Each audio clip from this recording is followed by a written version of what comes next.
আসসালামু আলাইকুম। পুলিশের একটা গোপন চিঠি, মানে গোপনীয় এবং জরুরি, এই চিঠি নিয়ে গত দুদিন ধরে বেশ আলোচনা হচ্ছে। চিঠিটা পুলিশের যে আপনার হেড অফিস আছে সেখান থেকে পুলিশের বিভিন্ন বাহিনীর ইউনিট প্রধানদের কাছে পাঠানো হয়েছিল। ইন্টারেস্টিং হচ্ছে, এই গোপন চিঠিটি পাঠানোর কিছুক্ষণের মধ্যেই সবাই জেনে গিয়েছে।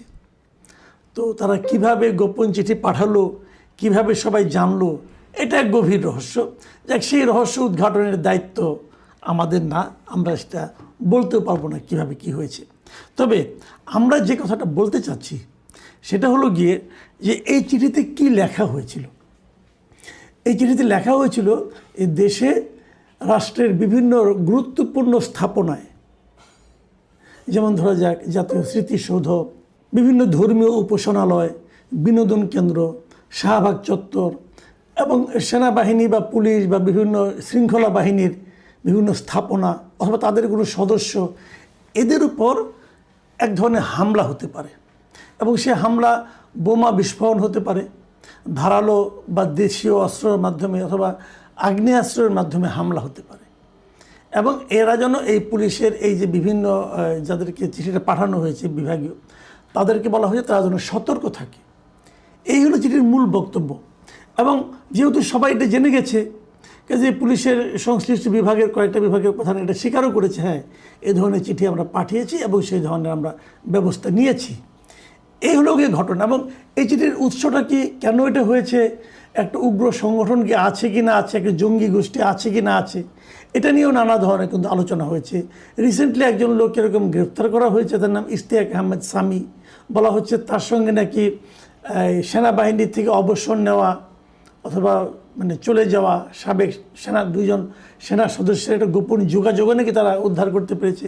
এ ধরনের নানা কথাও কিন্তু হয়েছে। এখন প্রশ্ন হলো, আসলে কি দেশে সে ধরনের কোনো জঙ্গি সংগঠন আছে অথবা সক্রিয় আছে অথবা এই ধরনের কোনো হামলার আশঙ্কা আছে? এটি হলো আলোচনার বিষয়। দেখুন, আপনারা মনে করতে পারবেন অন্তর্বর্তীকালীন সরকারের সময়, সেই পুরো সময়ে কিন্তু দেশে কোনো ধরনের জঙ্গি তৎপরতা দেখা যায়নি। আবার আওয়ামী লীগ আমলে, আওয়ামী লীগের 15 বছর প্রায়ই আমরা এই ধরনের জঙ্গি তৎপরতার কথা শুনতাম এবং পুলিশের দিক থেকেও নানা ধরনের অভিযান পরিচালিত হতো। কিছু কিছু লোককে গ্রেফতার করা হতো, অস্ত্র উদ্ধার করা হতো। এই অস্ত্র উদ্ধারকে নিয়ে কেউ কেউ এটাকে নাটক বলতো, কেউ কেউ সাজানো বলতো, কেউ কেউ বলতো যে সরকারের নানা রকম বিপদে পড়লে এই ধরনের একটা জঙ্গি অভিযানের কথা শোনা যায়, দৃষ্টিটাকে ঘোরানোর জন্য এই কাজগুলি করা হতো বলে বলা হতো। সত্য মিথ্যা আমরা বলতে পারবো না। এর মধ্যে আমরা ওই অন্তর্বর্তীকালীন সরকারের সময় আমরা দেখলাম যে ওই সরকার একদম মুখ পুছে বলল যে দেশে কোনো জঙ্গি তৎপরতা নেই, দেশে কোনো জঙ্গি সংগঠন নেই। ওই সময় যিনি ডিএমপির কমিশনার ছিলেন শেখ সাজ্জাদ আলী, তিনি তো স্পষ্ট বলেছেন, যে ওনার কথা যদি আপনি শুনেন তাহলে বুঝবেন, উনি বলেছেন দেশে কোনো জঙ্গি নেই। এবং ওই আওয়ামী লীগের আমলে যে সময় যে ঘটনাগুলো ঘটেছিল সেগুলিকে উনি সাজানো নাটক বলে অভিহিত করেছিলেন। একদম ওনার হুবহু ভাষায় আমি যদি আপনাদেরকে পড়ে শোনাই, উনি বলেছিলেন যে আওয়ামী লীগের সময় জঙ্গি নাটক সাজিয়ে ছেলেপেলেদের মারা হয়েছে। কিসের জঙ্গি? এটা কিন্তু ডিএমপি কমিশনার বলেছিলেন। তার মানে ওনাদের সময়, এবং ওই সময় আসলেও কোনো দেশের জঙ্গি কোনো আক্রমণ হয়নি অথবা কোনো ধরনের অঘটন আমরা দেখিনি। তারপর ইলেকশন হলো, একটা গণতান্ত্রিক সরকার এলো, বিএনপি সরকার এলো। এখন আবার আমরা জঙ্গির কথা শুনতে পাচ্ছি। এখনও কোনো তৎপরতা দেখিনি, কিন্তু কথাটা শুনতে পাচ্ছি। এখন পার্থক্যটা তাহলে কী? আমি যদি অন্যভাবে বলি, ভাবুন একবার, আওয়ামী লীগ আমলে ছিল, তার মানে জঙ্গি হিসেবে যারা ছিল তারা আওয়ামী লীগ সরকারকে পছন্দ করতো না। তারপরে অন্তর্বর্তীকালীনে জঙ্গি তৎপরতার কোনো খবর আমরা পাইনি। তার মানে যারা জঙ্গি যদি কেউ থেকে থাকে, তারা অন্তর্বর্তীকালীন সরকার অথবা অন্তর্বর্তীকালীন সরকারের উপর যাদের বেশি প্রভাব তাদেরকে পছন্দ করত, তারা অন্তর্বর্তীকালীন সরকারকে বিব্রত করতে চায়নি। তারপরে যে সরকারটা এসেছে, এখন আবার সেই তৎপরতার কথা আমরা শুনতে পাচ্ছি। তাহলে কি ওরা এই সরকারকে পছন্দ করছে না এমন লোক হতে পারে। তাহলে এখন আমরা যদি দেখি পার্থক্যটা কি, আওয়ামী লীগ আমল বিএনপি আমল এক ধরনের মিল, আবার অন্তর্বর্তীকালীন সরকার তার সঙ্গে জঙ্গিদের একটা মিল। অন্তর্বর্তীকালীন সরকারকে তো আমি বলতে পারবো না সেটা জঙ্গি সমর্থিত সরকার, এটা তো বলা ঠিক হবে না, তাই না? আমরা তো প্রমাণ করতে পারবো না। নাকি তাদের সুবিধা হতো অন্তর্বর্তীকালীন সরকারের সময় বিভিন্ন রকম কর্মকাণ্ড যা হয়েছে সেগুলো কি জঙ্গিদের পক্ষে গেছে? হতেও পারে। দেখুন, আমি কয়েকটা ঘটনার কথা আপনাদেরকে একটু স্মরণ করিয়ে দিই এবং এগুলো নিয়ে আমরা আলোচনা করতে চাইয়ে কেবল এখান থেকে নানা ধরনের ইঙ্গিত কিন্তু পাওয়া যায়। আপনারা জানেন যে 2024-এর এই জুলাই আগস্টের যে আন্দোলন, এই সময় কিন্তু বেশ কিছু জেলখানা আপনার লুট হয়েছিল, জেলখানাতে কয়েদিরা চলে গিয়েছিল, বিভিন্ন থানা লুট হয়েছিল এবং থানার অস্ত্রাগার ভেঙে অস্ত্রও কিন্তু অনেক লুট হয়ে চলে গিয়েছিল। আচ্ছা, এই অস্ত্রগুলো কারা লুট করেছিল? আপনার আমার মতো সাধারণ মানুষ তারা অস্ত্র লুট করে কী করবে? তারা অস্ত্র নিয়ে তো রাখতেও পারবে না কোথাও, তারা তো বরং বিপদে পড়ে যাবে।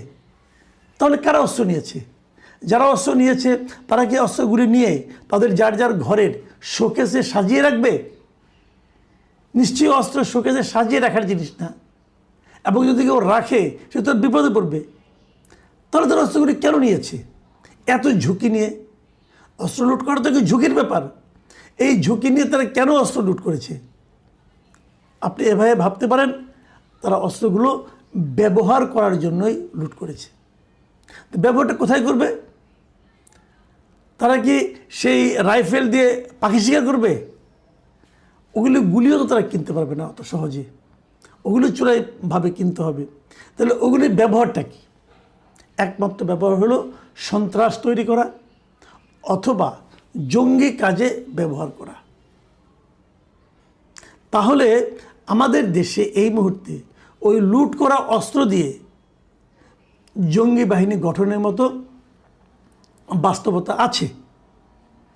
আপনারা নিশ্চয়ই শুনেছিলেন যে অন্তর্বর্তীকালীন সরকারের প্রথম দিকে একটা আওয়াজ উঠেছিল যে একটা জাহাজে করে নাকি বিপুল পরিমাণ অস্ত্র বিদেশ থেকে আসছে। নিশ্চয়ই আপনাদের এটা মনে আছে। সেটা নিয়ে নানা ধরনের কথা, না অস্ত্র আসে নাই, অমুক না তমুক না, নানা কথা। কিন্তু গুজবটা যে একেবারেই হাওয়ার উপর নয় সেটারও কিছু কারণ আমরা পরবর্তী সময়ে দেখেছি। তো যদি কিছু অস্ত্র এসে থাকে সেগুলো কোথায় গেল? এদেশের মধ্যেই তো আছে।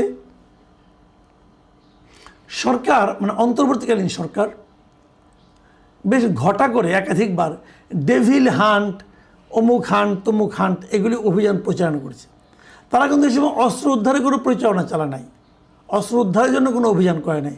তারা বরং আওয়ামী লীগের ওই মাঠ পর্যায়ের ছুটকা ফুটকা নেতাকর্মীদেরকে গ্রেপ্তারে খুব ব্যস্ত ছিল। এদেরকে গ্রেপ্তার করতে হবে, এবং আওয়ামী লীগের যে সমস্ত নেতাকর্মী পাওয়া গেছে প্রত্যন্ত অঞ্চলে এরা সবাই ডেভিল। তো ডেভিল তো আপনি হান্ট করলেন, ভালোই করেছেন, খারাপ করেন, অনেক করেছেন, সংখ্যায় প্রচুর তারা ওরা ডেভিলকে হান্ট করেছেন। কিন্তু ডেভিলের উইপেন হান্ট করতে পারছেন কিনা সেটা বলেন। অথবা যারা এগুলি লুটপাট করেছে সেই যে অস্ত্রগুলো মানুষকে ডেভিলে রূপান্তরিত করে, সেই অস্ত্রগুলোকে উদ্ধার করতে পেরেছেন? সেটা খুবই নগণ্য। বিপুল পরিমাণ অস্ত্র সরকারি হিসেবেই এখনও বাইরে রয়ে গেছে। কোথায় আছে এগুলো? পার হয়ে গিয়ে অন্য দেশে চলে গেছে? না, যায়নি, এটা এই দেশেই আছে। তো সেগুলো কী কাজে ব্যবহৃত হবে? কাজে সেগুলো দিয়ে জঙ্গি তৎপরতা চালানোর মতো বাস্তবতা দেশে যে এখন নাই তা কিন্তু মনে করার কোনো সুযোগ নেই। দেশকে অস্থিতিশীল করে রাখার জন্য সব সময়ই একটা গোষ্ঠী সচেষ্ট থাকে। তারা মনে করে দেশে একটা আওলা ঝাওলা লাগলে, দেশে একটা অস্থিতিশীল পরিবেশ তৈরি হলে এই গোলেমালে তাদের কিছু লাভ হতে পারে। এর সঙ্গে কি কোনো না কোনো রাজনৈতিক দল জড়িত নেই? অবশ্যই আছে। দেখুন, আমি একটা ঘটনা আপনাকে বলি। কয়েকদিন আগে একটা নিউজ দেখলাম যে নরসিংদীর রায়পুরা উপজেলার দুর্গম চরাঞ্চলে স্বয়ংক্রিয় অস্ত্রশস্ত্রে সজ্জিত প্রায় 200 লোকের একটা সন্ত্রাসী বাহিনী আছে নরসিংদীর রায়পুরা উপজেলার দুর্গম চরাঞ্চলে। এদের কাজটা কি? এবং এরা সবাই যে সমস্ত সশস্ত্র বাহিনীর অস্ত্রশস্ত্র লুট হয়েছিল সেগুলোই একটা অংশ নিয়ে, এবং আরও কিছু তাদের নিজস্ব সংগ্রহ ছিল সেগুলো নিয়ে তারা করেছে। এবং তারা ওখানে কী করে? এই সন্ত্রাসী বাহিনীর কাজ হলো, মানে যতটুকু পর্যন্ত আমরা খবর পেয়েছি যে ওই এলাকার বিভিন্ন চরে লুটপাট করা এবং এই যে বালু উত্তোলন করা মেঘনা থেকে, এই সমস্ত নানা ধরনের কাজ তারা করে এবং এর কিছু ছবিও আমরা বিভিন্ন সময় সামাজিক মাধ্যমে দেখেছি। তাহলে অস্ত্রগুলো কিন্তু ব্যবহার করে অন্যায় হচ্ছে, সেই অন্যায়টা হয়তো এরকম ধ্বংসাত্মক কাজে যাচ্ছে না, কিন্তু অন্যায় হচ্ছে এবং ওদের সঙ্গে মাঝখানে একবার সশস্ত্র বাহিনী মানে পুলিশ আইন শৃঙ্খলা রক্ষাকারী বাহিনীর গোলাগুলি পর্যন্ত হয়েছে, এরকম খবর আমরা পেয়েছি। তাহলে এরা যে এই সমস্ত ছোটোখাটো কাজ করতে পারে অস্ত্র দিয়ে, তো জঙ্গি হামলার মতো কর্মকাণ্ডে এরা তো ভাড়াও খাটতে পারে, লোকগুলো তো টাকা হলে সবই করবে, সেই ধরনের আশঙ্কা কিন্তু আপনারা উড়িয়ে দিতে পারেন না। পুলিশের যে গোপন চিঠি বিভিন্ন বিভাগীয় প্রধানদের কাছে, এই চিঠিটা কি হাওয়ার উপরে? তারা তো কিছু গোয়েন্দা তথ্যের ভিত্তিতে চিঠি লিখেছে, সেই গোয়েন্দা তথ্যগুলো তো এভাবে এসেছে। তাহলে হামলা কি হবে? অথবা আপনি একটা কথা ভাবেন, ধরেন শাহবাগে একটা এরকম অবস্থান ধর্মঘট চলছে, সেখানে যদি একটা বোমা ব্লাস্ট হয়, কিছু লোক যদি এখানে নিহত অথবা আহত হয়, দায়টা কার উপর চাপবে? আলটিমেটলি দায় কিন্তু চাপবে সরকারের উপর। তো সরকারের উপর দায় চাপলে সরকার যদি বেকায়দায় পড়ে, লাভটা কার হবে?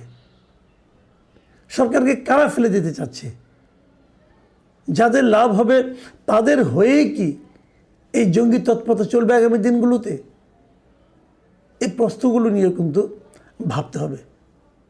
দেখুন, আমাদের যে শেষ কথা, আমরা আসলে দেশে অশান্তি চাই না, অস্থিতিশীলতা চাই না। আমি সরকারকে অনুরোধ করব যে আপনারা তো পাহারা জোরদার করবেনই, সেই সঙ্গে যে গোয়েন্দা তথ্যের উপর ভিত্তি করে আপনারা এই সমস্ত চিঠি লিখছেন, সতর্কতা অবলম্বন করছেন, সেই গোয়েন্দা তথ্যকে আরও শক্তিশালী করুন, জঙ্গিদেরকে ধরে ফেলুন, ধরার চেষ্টা করুন, অভিযান চালান। দেশ আর এরকম অস্থিতিশীলতা মানে মেনে নিতে অথবা বহন করতে দেশের আসলে সেই সক্ষমতা নাই। এমনি আমরা নানা সমস্যায় জর্জরিত, আর বাড়তি কিছু চাই না। প্রিয় দর্শক, এখন এ পর্যন্তই। আল্লাহ হাফেজ।